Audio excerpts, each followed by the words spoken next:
Hey guys, good morning. This is Gabriel from Rock SEO. Today I wanted to record a video about some processes and in particular when it comes to hiring processes. So, in today's job market, it's already very tough going through a process, landing an interview and eventually getting an offer with the high competition we have, and especially considering we do have so many very talented people around, right? So I just wanted to share a few tips for how to communicate properly with your prospect candidates. If you're working in HR and you have a company and you're thinking to hire a team. So actually, the tip is really just one. Be transparent as possible and communicate.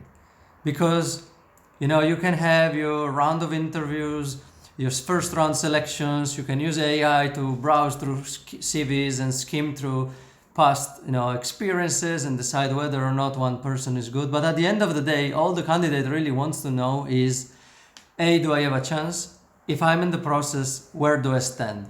So there are different situations, companies that are fast at the first stages, they give you interview stages, 1, 2, 3, boom, boom, boom. And then they're slow later to decide, although it's a bit more not than the norm. So the norm most likely is the following.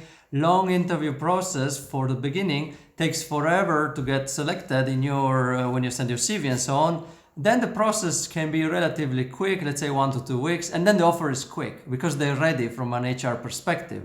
So if you go to the last stages of the interview process and you arrive to final offer stage, then you'll get it quickly. If you're at the final, right?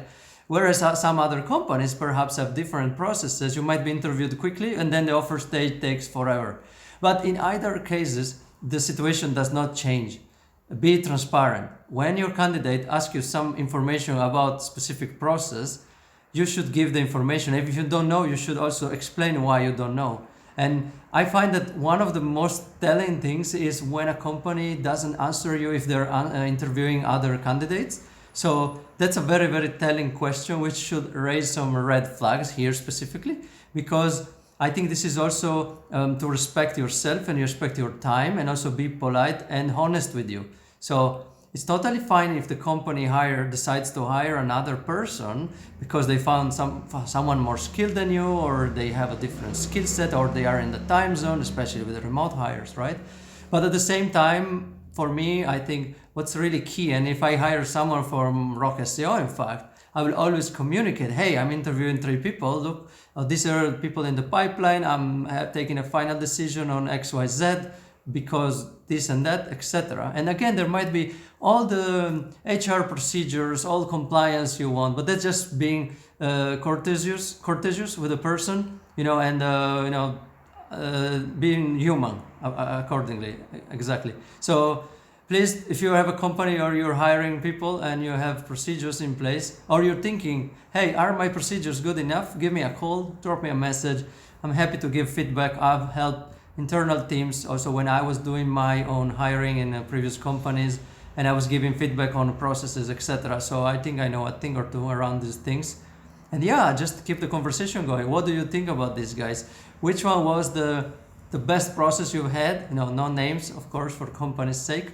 But what was the best and worst process you went to, and which maybe particular side or element or step in the process was particularly useful for you? So I'll let you down below in the comments to say something. All right, thank you so much for listening, and you'll find more tips on my LinkedIn, and feel free to go on my website also, gabrielinari.com, if you want to know more about me. Bye.